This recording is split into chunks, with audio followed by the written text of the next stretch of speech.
Aujourd'hui, nous allons essayer de revenir un petit peu sur le sens du mot tefila. Nous avons vu jusqu'à maintenant l'idée du Maharal qui, pour lui, le mot tefila vient de la racine palol en hébreu, pelamed lamed.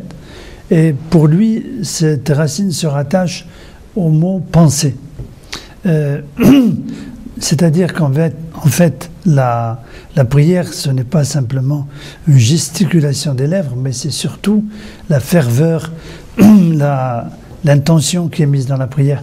Comme nos sages ont été jusqu'à dire « Tefila belo kavana kegouf belo neshama », c'est-à-dire qu'une prière sans ferveur, sans intention, c'est comme un corps sans âme. Donc on voit très bien l'importance de la ferveur, de l'intention, de la pensée. On va dire donc de la pensée, c'est donc l'opinion du Maharal. Je voudrais aujourd'hui, si vous voulez, donner peut-être une deuxième explication de certains auteurs pour qui le mot palol ici veut dire plutôt jugement. Nous avons d'ailleurs la formule que nous employons pour prier les hitpalel, c'est donc le hitpael en hébreu, donc c'est une forme qui veut dire donc se mettre en position d'être jugé. Ça veut dire quoi, se mettre en position d'être jugé? C'est-à-dire, voilà, on essaie d'expliquer comme cela. À partir du moment où je me tiens donc devant Dieu, je prie, je propose des requêtes, et donc ces requêtes-là, a priori, je demande quelque chose que je n'ai pas encore, qui ne m'appartient pas. On peut supposer que Dieu, à ce moment-là, va juger cet homme qui prie, et donc il va, pour savoir est-ce qu'il est méritant, il n'est pas méritant. Donc c'est une option d'explication choisie par d'autres auteurs, pour lesquels, à chaque fois que je prie, donc d'ailleurs je prie debout, et donc quand je suis jugé, je suis aussi jugé debout, donc on voit ici une petite analogie, pour lesquels cette prière, c'est donc un appel de jugement. Quand je dis appel de jugement, ça veut dire donc je demande à être jugé. Ça, c'est le premier problème. Deuxième problème, un petit peu plus philosophique, ce que je demande dans les requêtes que je propose à Dieu, est-ce que c'est bien pour moi ou non? Alors ça, personne, bien sûr, ne peut le savoir, il n'y a que Dieu qui connaît la finalité de chaque chose. Et pour cela, bien sûr, il va falloir un artifice. Cet artifice, c'est le suivant. Il va falloir, bien sûr, que le texte dans lequel je vais prier va devoir être un texte prophétique. Nous avons ici une aide d'un verset dans la Genèse 27. Je vous rappelle un peu le contexte. C'est Avram Avinu qui arrive dans un pays où les mœurs ne sont pas très bonnes. Et donc, il dit à sa sœur, il dit pas, excusez-moi, à sa femme, j'ai fait un lapsus, il dit à sa femme, tu diras que tu es ma sœur. Avimelech, le roi, s'empare donc de la femme d'Avram Avinu, et il est puni, il reçoit des châtiments. Quand il se rend compte que finalement il y a eu un petit problème, alors Dieu lui dit, Ve'ata hashev eshet ha'ish kenavihu v'itpalel ba'atra be'yeh. C'est-à-dire, et maintenant, restitue l'épouse de cet homme, car il est prophète. Il priera pour toi et tu vivras. Nous voyons donc ici que la prière doit être énoncée donc d'une façon prophétique. Et on peut donc trouver dans le Talmud une référence, car dans le Talmud Megillah, il est dit que parmi les hommes de la grande assemblée, il y avait donc des prophètes.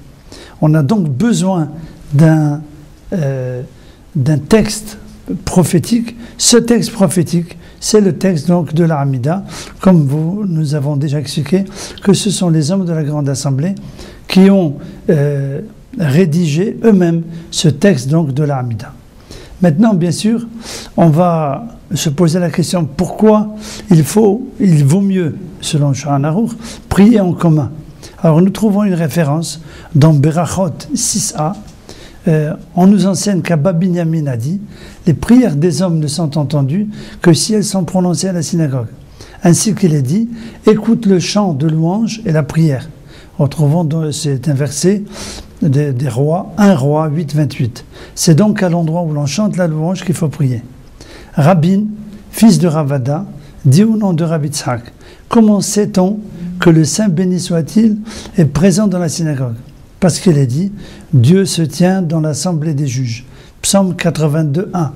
Lorsque 10 hommes prient ensemble, la majesté divine est avec eux. Dieu se tient dans l'assemblée des juges. Nous trouvons un deuxième texte dans Brachot 47b. La prière en quorum le minyan est si importante que Rabbi Eliezer, étant entré un jour dans une synagogue et n'ayant pas trouvé 10 personnes, a franchi son escale pour compléter le nombre requis. Nous trouvons encore une autre référence dans la même page, Berachot 47b. De même, Rabbi Yoshua ben Levi dit « Un homme doit toujours se lever tôt pour aller à la synagogue afin d'avoir le privilège de compter parmi les 10 premiers arrivés. Ainsi, même si 100 personnes viennent après lui, il recevra la récompense de tous. Il faut bien comprendre le sens de l'expression « la récompense de tous ». Disons plutôt qu'il obtiendra une récompense égale à celle de tous les assistants. Nous trouvons aussi d'autres textes talmudiques qui illustrent l'importance de l'office célébré à la synagogue. Encore une fois, dans Berachot 47b, Rabbi Lévi dit « Quiconque a une synagogue dans sa ville et n'y entre pas pour prier, mérite le nom de mauvais voisin. » Comme il est dit, ainsi parle Dieu, de tous mes mauvais voisins qui attaquent l'héritage que j'ai donné à mon peuple d'Israël, dans Jérémie 12, 14. Pire encore, selon le Talmud, cet homme attire l'exil sur lui-même et sur ses fils, comme il est dit, je les arracherai de leur pays et j'arracherai la maison de Juda au milieu d'eux. Dans Brachot 8a, nous trouvons encore une autre verset. Il y a des gens âgés à Babel, a-t-on rapporté à Rabbi Hanan.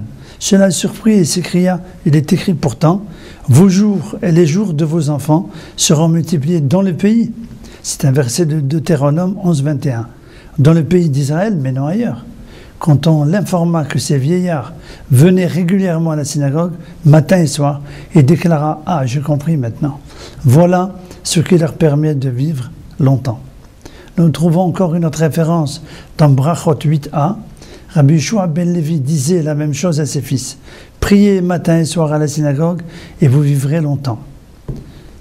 Nous retrouvons dans le Kuzari de Rabbi Yehuda Levi, dans le livre 3, chapitres 17 et 19, une prière n'est exaucée que lorsqu'elle est faite pour la communauté et dans la communauté, dit Rabbi Yehuda Levi. Le Kuzari objecte que la solitude serait meilleure pour l'homme, car elle permettrait à l'âme d'atteindre une plus grande pureté et à son esprit de mieux se dégager des préoccupations mondaines. Rabbi Yehuda Levi lui répondit, la primauté revient à la prière en communauté pour plusieurs raisons. D'abord, la communauté ne demande jamais rien qui implique un tort particulier. En revanche, un individu présente souvent des requêtes susceptibles de causer un préjudice à d'autres individus. Il se peut même que parmi les individus, il s'en trouve un qui demande quelque chose qui sera nuisible à lui-même. Or, pour être exaucé, l'une des conditions à laquelle une prière doit se soumettre est qu'elle formule une requête bénéfique, mais en aucune façon nuisible au monde.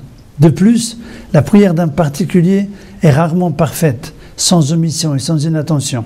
Aussi, il nous a été prescrit de prier avec la communauté, à tout le moins dans un groupe de 10 hommes, afin que ce que les uns ont manqué par omission ou inattention soit réparé par les autres.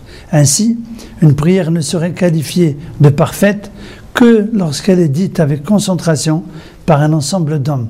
La bénédiction divine descendra alors sur tous et chacun en obtiendra sa part. Nous allons maintenant essayer de voir la structure des prières en général. Alors, tout d'abord, la prière de Shahrit, la prière du matin. La prière de Shahrit, la plus longue, on trouve donc une certaine évolution depuis le début jusqu'à la Hamida. Et donc, après la Hamida, nous trouvons d'autres passages. L'office de Minha est composé donc d'un psaume, d'Ektoret, de la Hamida, de supplication et donc de Alenu les Shaber qui clôt les 3 offices quotidiens. Arvit, la prière du soir, nous trouvons donc tout d'abord les bénédictions de Kirat Shema, avec le Kirat Shema, la Hamida, un psaume, Aleinu Leshabeach. Nous allons maintenant essayer de voir la structure de la Hamida elle-même. Alors, pour cela, nous allons tout d'abord essayer de comprendre, pour tous les offices de la semaine, c'est la même Hamida, bien sûr. Elle contient 19 bénédictions. Le tronc commun pour tous les offices, ce sont les 3 premières bénédictions. Alors, nous allons les voir. D'abord, la première, la plus importante, nous allons la définir comme connaissance de Dieu et mérite des patriarches. La deuxième, c'est la toute-puissance divine. Et la troisième, la sainteté de Dieu. Alors, les 3 dernières, font partie du tronc commun. Prière pour le renouvellement du service du temple, prière de reconnaissance et prière pour la paix. Donc, ces 6 bénédictions sont le tronc commun pour tous les offices de toute l'année. Nous allons maintenant essayer de voir la première qui fait partie donc de ce tronc commun, c'est la connaissance de Dieu et mérite des patriarches. Alors la première bénédiction, Avot ou patriarche, est la plus importante de la Hamida, car nous rappelons le souvenir des patriarches qui sont les vrais initiateurs et fondateurs de la prière, les premiers dans l'histoire à s'adresser à Dieu en formulant chacun sa propre prière. Selon le Midrash Shoher Tov sur le psaume 19, la base de cette bénédiction a été instituée par notre maître Moshe qui a déclaré « Car Hachem, votre Dieu, est le Dieu des dieux, Dieu souverain, puissant et redoutable » dans le Deutéronome 10, 17. Moshe, notre maître, a appelé Dieu Hagadol, le grand, en raison des grandes choses qu'il a faites en Égypte. Ils avaient oublié Dieu, leur sauveur, qui avait accompli de si grandes choses en Égypte, dit le roi David dans le psaume 106, 21. Grand, car c'est un Dieu de bonté dont le fait majeur fut la sortie d'Égypte. Moshe, notre maître, a appelé Dieu Hagibor, le puissant, en raison des faits puissants qu'il a réalisés sur la mer des gens. Il est secouru à cause de son nom pour faire connaître sa puissance.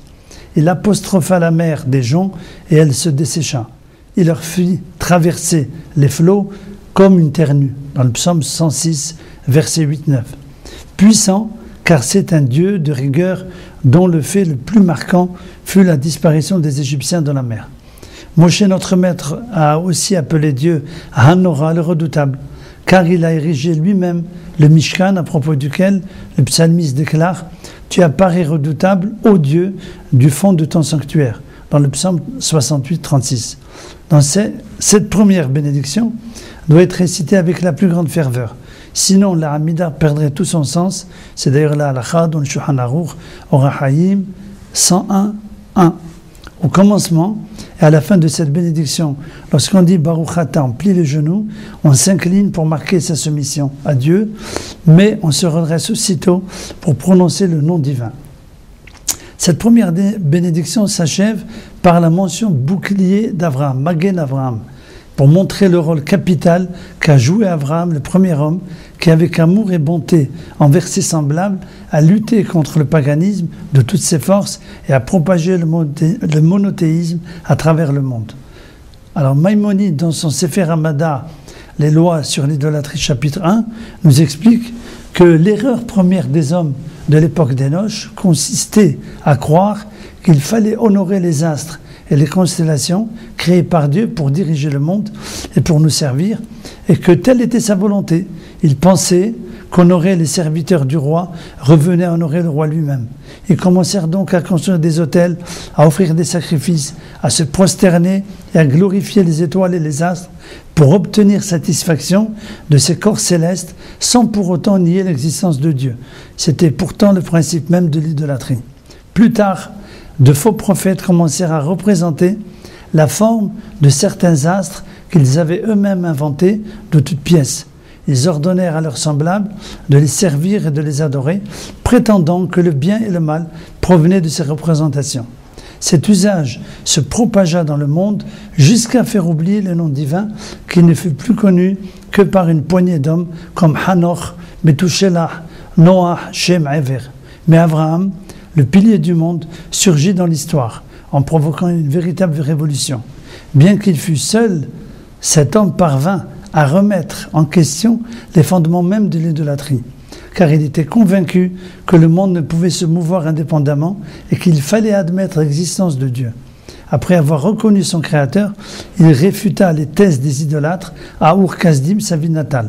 Le roi Nimrod, voyant ses idées triompher, décida de le mettre à mort. Menacé, Abraham s'enfuit à Haran, d'où il commença à répandre le monothéisme dans le monde, propageant ses idées et réunissant autour de lui de plus en plus d'adeptes jusqu'à son arrivée au pays de Canaan.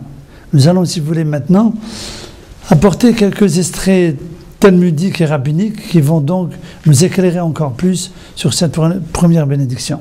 Dans Megillah 17b, nos maîtres ont enseigné pourquoi mentionne-t-on les patriarches dans les 18 bénédictions. Parce qu'il est dit « Célébrez Dieu ô Fils des puissants » Psaume 29.1. Dans le Kuzari, livre 3, chapitre 17, Rabbi Yehuda Halevi nous dit « En prononçant la première bénédiction appelée Avot, nous devons nous représenter le mérite de nos patriarches et savoir que l'alliance contractée par Dieu avec eux est fermement établie pour l'éternité, immuable, et plus particulièrement lorsque nous disons « Et il fait venir un libérateur pour les enfants de leurs enfants ». Dans Brachot 33b, nous retrouvons ce texte. En présence de Rabbi Hanina, quelqu'un priait « Ô Dieu, toi qui es grand, puissant, redoutable, majestueux, fort, brave, véridique, terrible, vaillant, sûr, honoré ». Rabbi Hanina attendit qu'il eût terminé et lui demanda « As-tu vraiment épuisé les louanges de ton Créateur ? Pourquoi toute cette énumération ? Sais-tu que nous n'aurions même pas pu employer les 3 qualificatifs grand, puissant et redoutable si Moshe, notre maître, ne les avait pas prononcés lui-même et si les hommes de la grande assemblée n'en avaient pas décidé l'énonciation dans les 18 bénédictions, et toi tu oses prononcer toutes ces louanges ? Cela ressemble à un roi qui possède 1 million de dinars d'or et qu'on féliciterait d'avoir 1 million de dinars d'argent. N'est-ce pas injurieux ? Nous trouvons encore un autre texte dans le Talmud, Yoma 69b.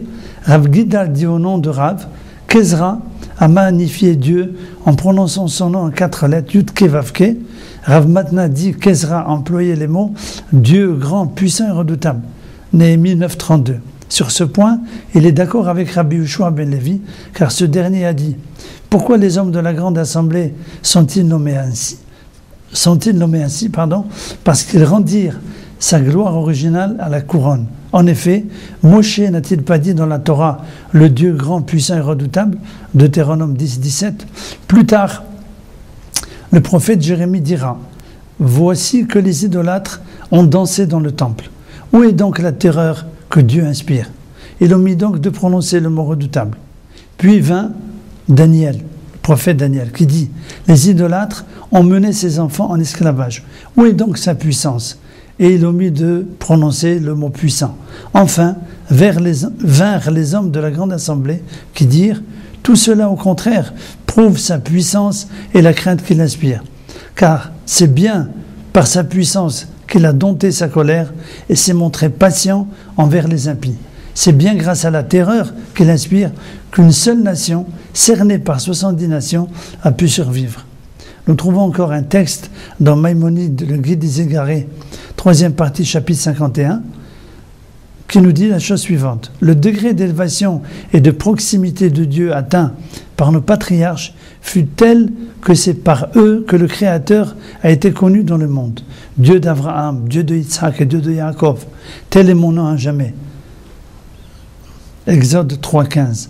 Nos patriarches ont perçu Dieu jusqu'à s'unir avec lui et en retour, il a conclu une alliance perpétuelle avec chacun d'eux, comme il est écrit « Et je me souviendrai de mon alliance avec Yaakov, ainsi de mon alliance avec Yitzhak, ainsi que de mon alliance avec Abraham. » Dans Lévitique 26.42. Nos textes sacrés attestent clairement que nos patriarches et Moshe, notre maître, étaient unis à Dieu. Ils le percevaient et l'aimaient. De même, la providence divine veillait sur eux et sur leur postérité. Malgré cela, ils s'occupaient quelquefois du gouvernement des hommes, de leur fortune et de leur bien-être. Cela prouve qu'en vaquant à leurs affaires, ils s'en occupaient seulement avec leur corps, tandis que leur esprit était sans cesse avec Dieu. Ce qui a maintenu nos patriarches et Moshe dans l'union la plus parfaite avec Dieu et leur a valu de jouir de sa providence constante, même dans les moments consacrés à leur famille, à leur subsistance, c'est que, à travers toutes leurs actions, ils avaient pour but de se rapprocher de Dieu. En effet, le but principal qu'ils poursuivaient dans cette vie était de donner naissance à une nation qui connaîtrait Dieu et le servirait.